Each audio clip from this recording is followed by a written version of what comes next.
സ്വർണം കട്ടവനാരപ്പ സഖാക്കളാണേ അയ്യപ്പ, ലോകം മാറ്റിയതാരപ്പ സഖാക്കളാണേ അയ്യപ്പ.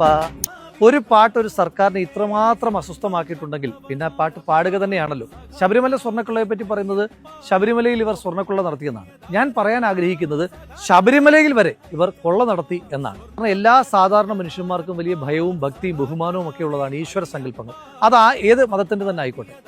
ഒരു കാര്യം മനസ്സിലാക്കേണ്ടത്, ആ ഈശ്വര സങ്കല്പത്തെ കൊള്ളയടിച്ച സർക്കാർ, ആ സർക്കാരിന് വയനാട്ടിലെ സാധാരണക്കാരായ മനുഷ്യന്മാർ മരിച്ചു കിടക്കുമ്പോൾ അവരുടെ ദുരിതാശ്വാസ നിധിയിൽ നിന്ന് കൊള്ളയടിക്കുവാനോ, കോവിഡ് സമയത്ത് നമ്മളെല്ലാവരും ശ്വാസം കിട്ടുവാൻ വേണ്ടി ശ്വാസം മുട്ടി നടന്ന കാലത്ത് കോവിഡ് മറയാക്കി കൊള്ളയടിക്കുവാനോ ഒക്കെ മനസ്സ് കാണിച്ചതിനകത്ത് എനിക്ക് യാതൊരു വിധമായ അത്ഭുതവുമില്ല. കേരളത്തിൻ്റെയോ ഇന്ത്യയുടേതോ മാത്രമല്ല, ലോകത്തിൻ്റെ തന്നെ ഏറ്റവും പ്രധാനപ്പെട്ട തീർത്ഥാടന കേന്ദ്രങ്ങളിലൊന്നാണ് നമ്മുടെ ശബരിമല. ഒരയ്യപ്പ വിശ്വാസി 41 ദിവസത്തെ അതികഠിനമായ വ്രതം നോറ്റ് കാനനപാതയിലൂടെ കല്ലും മുള്ളും താണ്ടി കരിമലയും നീലിമലയും അടക്കമുള്ള 18 മലകൾ താണ്ടി 18 മലകളുടെ അധിപനായ അയ്യപ്പനെ തൊഴുതു വണങ്ങുവാൻ 18 പടികൾ കടന്ന് ശ്രീകോവിലിനുള്ളിലേക്ക് നോക്കുമ്പോൾ നമ്മൾ ഓരോരുത്തരും കാണുന്നത് അയ്യപ്പനെയാണ് എങ്കിൽ, ആ പടി കടന്നെത്തുന്ന ഒരു CPM-ന്റെ നേതാവ് കാണുന്നത് ആ അയ്യപ്പനിൽ പൊതിഞ്ഞിരിക്കുന്ന തങ്കത്തിന്റെ തൂക്കമാണ് എന്ന് ഈ ദിവസങ്ങൾ തെളിയിക്കപ്പെട്ടുകൊണ്ടിരിക്കുകയാണ്. ക്ഷേത്രത്തിൽ പോയിട്ടുള്ള ആളുകൾക്കറിയാം, ശ്രീകോവിലിന് പുറത്ത് ദ്വാരപാലക ശില്പങ്ങൾ ഉണ്ടാകാറുണ്ട്. അകത്തിരിക്കുന്ന മൂർത്തിക്ക് കാവൽ നിൽക്കുന്നു എന്നതാണ് ദ്വാരപാലക ശില്പങ്ങളുടെ സങ്കല്പം. അതായത് കാവൽക്കാരാണ്. കാവൽക്കാരെ കൊള്ളയടിക്കുക എന്ന് നമ്മൾ അധികം കേട്ടിട്ടില്ല. അങ്ങനെ കൊള്ള നടത്തിയ, ഭഗവാന്റെ കട്ടിളപ്പാളിയിലെ സ്വർണം അടിച്ചു മാറ്റിയ അമ്പലം വിഴുങ്ങികളായ സർക്കാരാണ് ഇന്ന് കേരളം ഭരിച്ചുകൊണ്ടിരിക്കുന്നത്. ശബരിമലയിലെ ചെറുതും വലുതുമായ ഒരു വസ്തു പോലും ഹൈക്കോടതിയുടെ അനുവാദമില്ലാതെ പുറത്തു കൊണ്ടുപോകാൻ പാടില്ല എന്ന മുൻ ഉത്തരവുണ്ട്. ആ ഉത്തരവിനെ ലംഘിച്ചുകൊണ്ട് സ്വർണ്ണപ്പാളികൾ ശബരിമലയിൽ നിന്ന് കടത്തിയത് കോടതിയുടെ ശ്രദ്ധയിൽപ്പെട്ടപ്പോഴാണ് ആദ്യമായി കോടതി ഈ വിഷയത്തിനകത്ത് ഇടപെടുന്നത്. 2025 സെപ്റ്റംബർ മാസം 9-ാം തീയതി ബഹുമാനപ്പെട്ട ഹൈക്കോടതിയുടെ ഉത്തരവിലാണ് നമ്മൾ തിരിച്ചറിയുന്നത് 4.5 കിലോ സ്വർണമാണ് ദ്വാരപാലക ശില്പത്തിൽ നിന്ന് മാത്രം ഈ അമ്പലം വിഴുങ്ങികൾ അടിച്ചുമാറ്റി. ശബരിമലയിലെ സ്വർണ്ണക്കൊള്ളയെ പറ്റിയിട്ടുള്ള വാർത്തകൾ പിന്നീട് നിറം പിടിപ്പിച്ചത് പോറ്റി എന്ന് പറയുന്ന ഒരു കഥാപാത്രത്തിന്റെ കടന്നുവരവോട് കൂടിയിട്ടാണ്. പോറ്റിയാണ് സ്വർണ്ണക്കടത്തിന്റെ ഏറ്റവും പ്രധാനപ്പെട്ട കാരണക്കാരൻ എന്ന് പറഞ്ഞപ്പോൾ കേരളത്തിന്റെ മുഖ്യമന്ത്രി പറഞ്ഞത്, ഏതോ ഒരു പോറ്റി സ്വർണം കടത്തിയതിന് ഞങ്ങൾ എന്ത് ചെയ്യാൻ പറ്റുമെന്നാണ്. ഉണ്ണികൃഷ്ണൻ പോറ്റിയെ കിട്ടിയ ഒരു സംഘം മാധ്യമങ്ങൾ സർക്കാരിനെ സഹായിക്കാനായി പിന്നീടുള്ള ദിവസം ഉണ്ണികൃഷ്ണൻ പോറ്റിക്ക് പിന്നാലെ മാത്രം സൂക്ഷ്മദർശിനികളുമായി പോയി.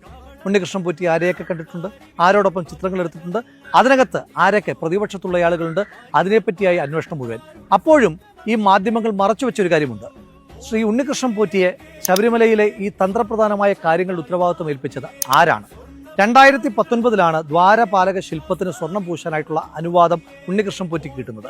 2019 ആരാണ് കേരളത്തിന്റെ മുഖ്യമന്ത്രി? ശ്രീ പിണറായി വിജയനാണ്. 2019 ആരാണ് കേരളത്തിന്റെ ദേവസ്വം മന്ത്രി? ശ്രീ കടകംപള്ളി സുരേന്ദ്രനാണ്. 2019 ആരാണ് ദേവസ്വം ബോർഡ് പ്രസിഡന്റ്? അത് CPM സർക്കാർ നിയമിച്ച വാസുവാണ്. അപ്പോൾ ഇത്രയും പേർ CPM-ൻ്റെതായി കിടക്കുമ്പോൾ അതിന്റെ ഉണ്ണികൃഷ്ണൻ പോറ്റി നടത്തിയ സ്വർണ്ണക്കൊള്ളയുടെ ഉത്തരവാദിത്വം മറ്റാരിലെങ്കിലും എങ്ങനെയാണ് ചാർത്തുവാൻ കഴിയുക? മാത്രവുമല്ല, 2025 ഒക്ടോബർ മാസം 6-ാം തീയതി ബഹുമാനപ്പെട്ട ഹൈക്കോടതി പുറപ്പെടുവിച്ചിരിക്കുന്ന ഉത്തരവിനകത്ത് വളരെ സ്പഷ്ടമായി തന്നെ സംസ്ഥാന സർക്കാരിന്റെ ദേവസ്വം ബോർഡിന്റെ പങ്കിനെ പറ്റി വിവരിക്കുന്നുണ്ട്. 2019-ാം ആണ്ടിൽ ഉണ്ണികൃഷ്ണൻ പോറ്റിക്ക് ദ്വാരപാലക ശില്പം സ്വർണം പൂശാനായി കൊടുക്കുമ്പോൾ ചെമ്പ് എന്നാണ് സ്വർണത്തിന് പകരം രേഖപ്പെടുത്തിയിരിക്കുന്നത്. ഇത് വളരെ ഗുരുതരമായ ആസൂത്രിതമായ കുറ്റകൃത്യത്തിന്റെ തുടക്കമാണ്.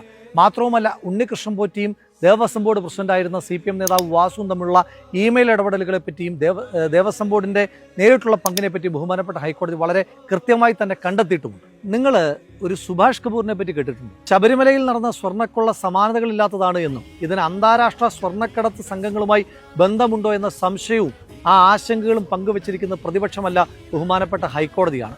ഈ വിഷയവുമായി ബന്ധപ്പെട്ട് നിരവധി CPM നേതാക്കന്മാർ അറസ്റ്റ് ചെയ്യപ്പെട്ടപ്പോൾ ഈ സർക്കാരിന്റെ വാഴ്ത്തുപാട്ടുകാർ പറഞ്ഞ പ്രധാനപ്പെട്ട ക്യാപ്സ്യൂൾ കണ്ടില്ലേ, ഞങ്ങളുടെ പാർട്ടിക്കാരായിട്ട് കൂടി സർക്കാർ ഓരോരുത്തരെ അറസ്റ്റ് ചെയ്യുന്നത് എന്നാണ്.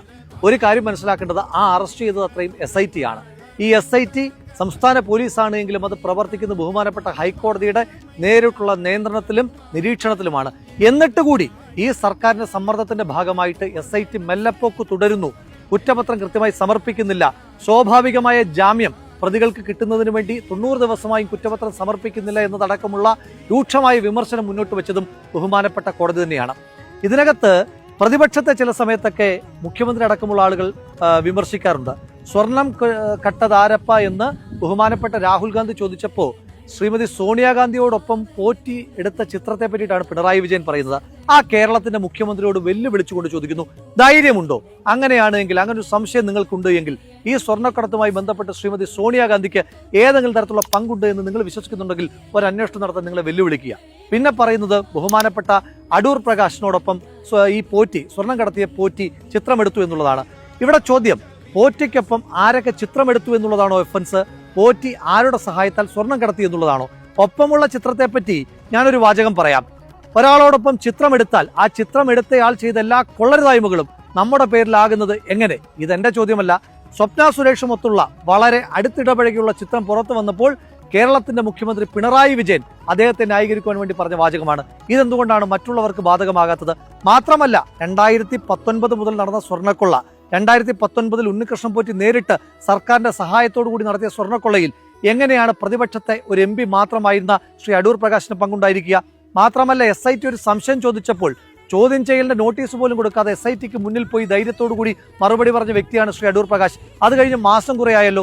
എന്തുകൊണ്ടാണ് നിങ്ങളുടെ പോലീസിന് അടൂർ പ്രകാശിനെ അറസ്റ്റ് ചെയ്യാൻ കഴിയാത്തത്? കാരണം അദ്ദേഹത്തിന്റെ കയ്യിൽ ഈ സ്വർണം കടത്തിയതിന്റെ ചെളി പറ്റിയിട്ടില്ല എന്നുള്ള കാര്യം നിശ്ചയമാണ്. നിങ്ങളൊരു കാര്യം മനസ്സിലാക്കേണ്ടതായിട്ടുണ്ട്. എങ്ങനെയാണ് ഇതിന്റെ രാഷ്ട്രീയ ഉത്തരവാദിത്വത്തിൽ നിന്ന് CPMന് മാറുവാൻ കഴിയുക? അതിന് ഒരുപാട് രേഖകൾ വന്നിട്ടുണ്ട്. 2016 ശേഷം 25 വരെ ശ്രീ പിണറായി വിജയൻ കേരളത്തിന്റെ മുഖ്യമന്ത്രിയായിരിക്കുന്ന കാലയളവിൽ 4 പേരെയാണ് ദേവസ്വം ബോർഡിന്റെ പ്രസിഡന്റുമാരായിട്ട് പിണറായി വിജയൻ നിയമിച്ചത്. ആ 4 ദേവസ്വം ബോർഡ് പ്രസിഡന്റുമാരിൽ 2 പേർ ജയിലിൽ കിടന്നു. ഒരാൾ സംശയത്തിന്റെ മുൾമുനയിലാണ്. ജയിലിൽ കിടന്ന 2 പേർ നിസ്സാരക്കാരല്ല. ദേവസ്വം ബോർഡിന്റെ പ്രസിഡന്റും CPMന്റെ നേതാവുമായിരുന്ന വാസു, CPMന്റെ കോന്നി MLAയും CPM പത്തനംതിട്ട ജില്ലാ കമ്മിറ്റി അംഗവുമായിരുന്ന പത്മകുമാർ. ഇവരൊക്കെ ജയിലിൽ കിടന്നിട്ടും ചില്ലറ ഉളുപ്പൊന്നും പോരാ, ഏതോ ഒരു ചിത്രം കാണിച്ചിട്ട് പോറ്റിയും അടൂർ പ്രകാശും തമ്മിലുള്ള ബന്ധത്തെപ്പറ്റി ഇങ്ങനെ സമാന്തര രേഖകൾ വരച്ച് നിങ്ങൾക്ക് ഒരു സഖ്യം രൂപീകരിക്കാൻ. കടകംപള്ളി സുരേന്ദ്രന്റെ നിരവധി തവണ SITക്ക് ചോദ്യം ചെയ്യുവാൻ നിർബന്ധിതമായ സാഹചര്യമുണ്ടായി. ഉണ്ണികൃഷ്ണൻ പോറ്റിയെ ശബരിമലയിലെ തന്ത്രപ്രധാനമായ പദവികളിലേക്ക് എത്തിച്ചതും ഈ സ്വർണ്ണക്കൊള്ളയിലുമൊക്കെ പങ്കുണ്ടായിട്ടും അയാളെ ഇതുവരെ അറസ്റ്റ് ചെയ്യുവാൻ ഈ സംസ്ഥാന സർക്കാർ തയ്യാറായില്ല. അന്വേഷണം മന്ത്രിയിലേക്ക് നീളുന്നു എന്ന ഘട്ടം വന്നപ്പോഴാണ് തന്ത്രിയെ ഈ സർക്കാർ അറസ്റ്റ് ചെയ്ത് വാർത്തയുടെ റൂട്ട് മാറ്റുവാൻ ശ്രമിച്ചത്. തന്ത്രി ഒരു കുറ്റം ചെയ്തിട്ടുണ്ട് എങ്കിൽ തന്ത്രിയെ അറസ്റ്റ് ചെയ്യണമെന്നുള്ള കാര്യത്തിൽ എനിക്ക് തർക്കമൊന്നുമില്ല. പക്ഷേ നിങ്ങൾ അറസ്റ്റ് ചെയ്ത് ജയിലിലടച്ചതിന് ശേഷം കോടിക്കണക്കിനായ അയ്യപ്പ വിശ്വാസികളുടെ സങ്കല്പത്തിന്റെ ഭാഗമായ തന്ത്രിക്കെതിരായിട്ട് എന്ത് തെളിവാണ് നിങ്ങൾക്ക് കോടതിയിൽ സമർപ്പിക്കുവാൻ കഴിഞ്ഞത്? നിങ്ങൾ കൊടുത്ത എല്ലാ ഫോൾസ് അലിഗേഷൻസിനെയും റദ്ദ് ചെയ്തുകൊണ്ട് ബഹുമാനപ്പെട്ട കോടതി തന്ത്രിക്ക് ജാമ്യം കൊടുക്കുമ്പോൾ 2 വട്ടമാണ് തന്ത്രിക്ക് അനുകൂലമായി പറഞ്ഞത്.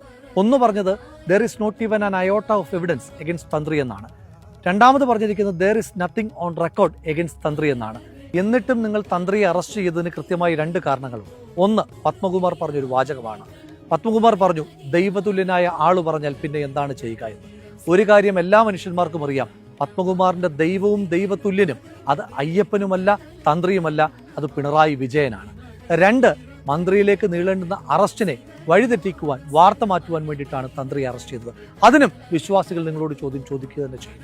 വിശ്വാസ സംബന്ധമായ ഒന്നിന്റെയും മൂല്യം നമുക്ക് വില കൊണ്ട് നിശ്ചയിക്കുവാൻ കഴിയില്ല.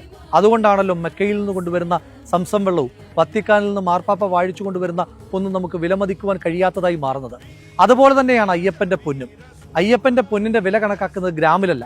1 ഗ്രാമിന് കോടിക്കണക്കിന് രൂപ കൊടുക്കുവാൻ മനുഷ്യന്മാരുള്ള ഒരു നാട്ടിൽ അയ്യപ്പന്റെ കിലോ കണക്കിന് സ്വർണം അടിച്ചു മാറ്റിയ ഒരു സർക്കാരിന് എത്ര ആയിരം കോടി രൂപയായിരിക്കും അതിലൂടെ കൊള്ളമുതലായി വന്നു ചേർന്നിട്ടുണ്ടാവുക. പഞ്ചാഗ്നി മധ്യേ തപസ്സു ചെയ്താലുമീ പാപകർമ്മത്തിൻ പ്രതിക്രിയയാകുമോ? അദ്വൈതം എന്ന് പറയുന്ന മലയാള സിനിമയിലെ പാട്ടിന്റെ ഈ വരികൾ എഴുതി വെച്ചിട്ടാണ് ജസ്റ്റിസ് ബദറുദ്ദീന്റെ ബെഞ്ച് ശബരിമലയിൽ നടന്ന സ്വർണ്ണക്കൊള്ളയുടെ ഭീകരത, ആ പാപത്തിന്റെ കറയെപ്പറ്റി കൃത്യമായി പരാമർശിച്ചു വെച്ചിരിക്കുന്നത്.